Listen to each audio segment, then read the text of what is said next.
जब जेल गया तो मेरे भी हौसले पस्त हो गए थे। जब मकान पर बुलडोजर चला तो मैंने अपने वालिद को फोन किया। मैं बोला मेरे कारनामों के वजह से मैंने अपना पूरा परिवार बर्बाद करके रख दिया। तो मेरे वालिद के अल्फाज थे कि बेटा तू इन लोगों की तरह चोरी चकारी और डकैती कर कर नहीं गया, तू तहफ्फुज़ कुरान के लिए गया है। अगर तेरे बाप के पास 10 घर भी होते ना तो कुर्बान कर देता।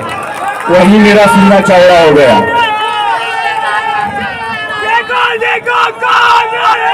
नमस्कार, मैं हूं अनुष्का राय और आप देख रहे हैं इंडिया फैक्ट न्यूज। आइए नजर डालते हैं आज की खबरों की ओर। नागपुर महानगर पालिका चुनाव प्रभाग 3 में सभी पार्टियों का जोर शोर से प्रचार चल रहा है। ये वही प्रभाग 3 है जहां पर सबसे ज्यादा उम्मीदवार खड़े हैं। सभी पार्टियां वोट दो के नारे लगाते हुए बस्तियों में घूम रही है। इसमें AIMIM भी कहां पीछे रहने वाली है। रैलियां, पदयात्रा और सभाएं जगह जगह हो रही है। इसी तरह कल रात को AIMIM ने टीपू सुल्तान चौक पर एक सभा ली। सभा में पहली बार AIMIM के कैंडिडेट के प्रतिनिधि फहीम खान ने कोर्ट की मर्यादा रखते हुए अपनी चुप्पी तोड़ी और अपने विरोधियों पर भड़ास निकाली। आगे बढ़ो, हम तुम्हारे साथ हैं। क्यों पड़े हो चक्कर में? कोई नहीं है टक्कर में। क्यों पड़े हो चक्कर में? कोई नहीं है टक्कर में। क्यों पड़े हो चक्कर में? नहीं करने वाला था क्योंकि मुझे एक अहम मीटिंग के अंदर जाना था।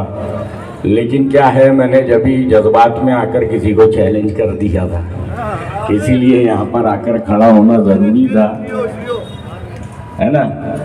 अबे हम चड्डीधारियों से नहीं डरते तो तुम्हारे जैसों से क्या डरेंगे जो गल्लेधारी है, हाँ? तो सुनो, मेरी जबान को खामोश करवाने वालों, जब तक कांग्रेस से फाइट थी ना तो नोटिस नहीं मिला था। अब जब कांग्रेस को आधे प्रचार के अंदर में निपटा दिया ना तो बीजेपी ने पुलिस को पीछे लगा दिया। तो सुन लो, यहाँ पे सिर्फ 5 मिनट बोलने के लिए आया हूँ क्योंकि भाई मुझे जाना जरूरी है। मैं बहुत लंबी भाषण और तकरीर तो मुझे आती नहीं, बस बोल देता हूँ तो बवाल हो जाता है ना। इसलिए बवाल तो नहीं करूंगा लेकिन बोल कर जाऊंगा कि मेरे ताल्लुक से लोग कहते हैं कि भाई सिंपैथी के वोट मांग रहा है, घर गिरवा दिया, 6 केस लग गए, तो भैया ये कौम से वोट मांगने निकला है। तो सुनो, मेरे भाई ने कहा ये कौम के अंदर में लीडर नहीं डीलर पैदा होते हैं।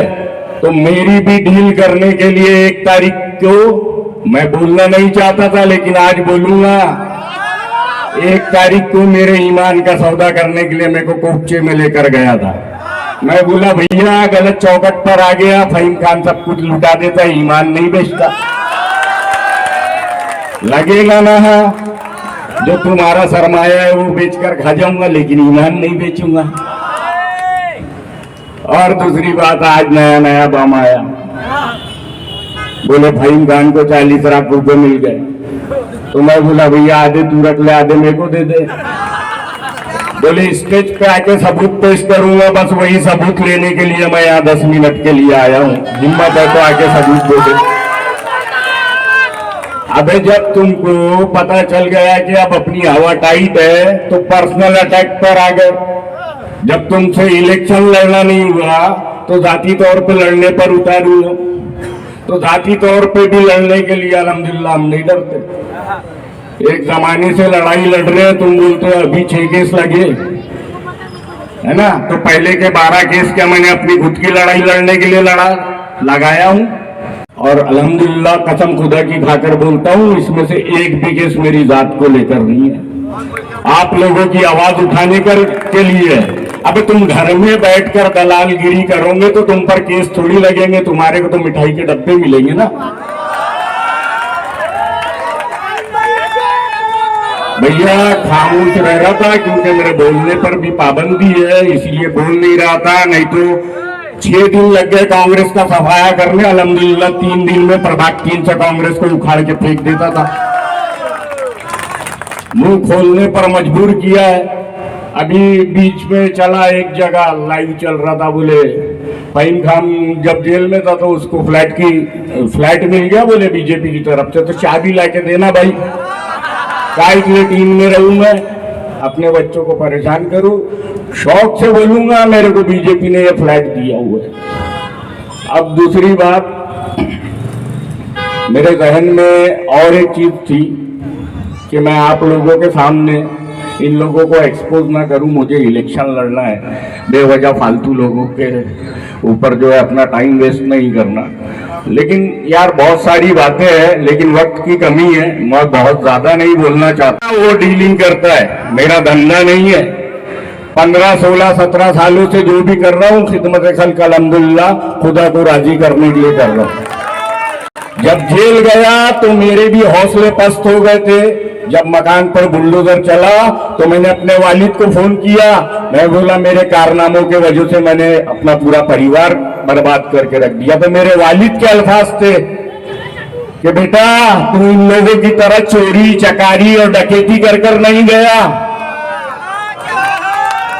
तू तहफ्फुज़ कुरान के लिए गया है। अगर तेरे बाप के पास 10 घर भी होते ना तो कुर्बान कर देता। वही मेरा सीना चौड़ा हो गया। देखो कौन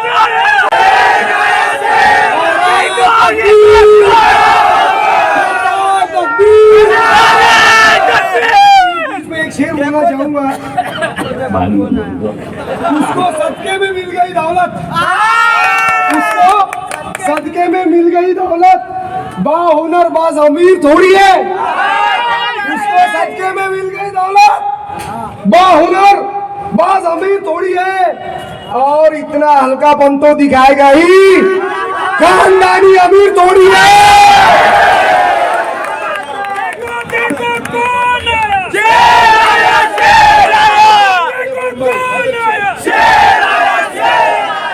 तो मेरे भाई, मैं भी इंसान हूँ, मेरा भी परिवार है, मेरे भी छोटे छोटे बच्चे हैं, मेरी भी हिम्मत टूटी थी। मैं भी उस वक्त एहसास कमतरी का शिकार हो गया था। सोच लिया था कि भाई अब जेल से बाहर अगर अल्लाह करे निकल जाऊं तो अपने परिवार को उठाऊं और गुमनामी की जिंदगी जी लूं। लेकिन तभी कुछ दिनों के बाद में मेरे जहन में ख्याल आता है कि बेटा तू अगर गुमनामी की जिंदगी जिएगा, आज हालात ये चल रहे हैं, कल को गायब हो गया। तो मैं अपनी कौम की बुज़दिली का जो है सबब नहीं बनना चाहता था, मैं बुज़दिली की मिसाल नहीं बनना चाहता था। इसीलिए इलेक्शन लड़ रहा हूं, ना कि अपना घर भरने और ना ही तुम्हारे जैसी दलाली करने। और मैं तब भी इलेक्शन नहीं लड़ रहा था क्योंकि मैं मेंटली और फाइनेंशियली वीक हूं। मैं जब आया हूं तो आज तक महीने के 20 दिन पुलिस स्टेशन की हाजिरी लगाता हूं, बीच बीच में कोर्ट की हाजिरी आ जाती है। काम धंधे से जो है गया हुआ हूं। लेकिन मेरे भाइयों ने मुझे जो है अप्रोच किया कि भाई तू लड़, और फिर मुझे भी समझ में आया कि लड़ना चाहिए, क्योंकि अगर मैं इलेक्शन लड़कर इनको जवाब नहीं दूंगा कि बेटा तुमने मकान तोड़ा, मुझे तोड़ा, सब कुछ तोड़ा, लेकिन मेरे हौसलों को नहीं तोड़ा, उसके लिए इलेक्शन लड़ना पड़ेगा। तो बस आ गया हूं आपके सामने। अब मेरी नहीं, ये आप लोग तमाम लोगों की लड़ाई है। अब देखते हैं 16 तारीख को आप लोगों ने कितना साथ दिया, कितना नहीं। मैं नहीं हारूंगा, मेरे साथ आप लोग भी हारोगे। मेरी जिम्मेदारी नहीं है, इलेक्शन खड़ा हुआ हूं आपके लिए, आपका काम है जिताना। अस्सलामु अलैकुम व रहमतुल्लाहि व बरकातहू। 100% सही है। आज भी अगर हमने फहीम भाई को साथ नहीं दिया तो आने वाला समय बहुत अलग आने वाला है। और ये जो कांग्रेसी चिट्टू जो बोल रहे हैं उनके बारे में, ये सब गलत है। मैं भोगी हूँ कांग्रेस का, 15 साल से कांग्रेस पार्टी में रहा हूँ। जब मेरे कौम की बात आई, मेरे कौम के नेतृत्व की बात आई तो मुझे नकारा गया। मुझे आखिरी समय तक के ये बोला गया कि भाई प्रभाग 3 से 2 मुस्लिम हमको देना ही है। और ये लफ्ज ही है हमारे आमदार जो नितिन राउत है, जो मुस्लिम और दलितों के इलेक्शन, मुस्लिम दलितों के वोटों से चुन के आते हैं, ये उनके लफ्ज थे। और अभी वो महानगर पालिका के इलेक्शन में अपना विधानसभा देख रहे हैं। किसी को कहते हैं नहीं होगा, जूते मार के करवाएंगे, लेकिन आपके काम होंगे। हम यहां पर वोट आपसे मांग रहे हैं एक मजबूत लीडरशिप स्टैंड करने के लिए। अगर प्रभाग क्रमांक 3 से आपने एक मजबूत लीडरशिप दे दिए तो मेरा वादा है आप लोगों से इंशाअल्लाह तबारक व तआला नागपुर शहर से एक नहीं ऐसे 10 फहीम खान निकलेंगे और ताफुज नामुस रिसालत की बात करेंगे।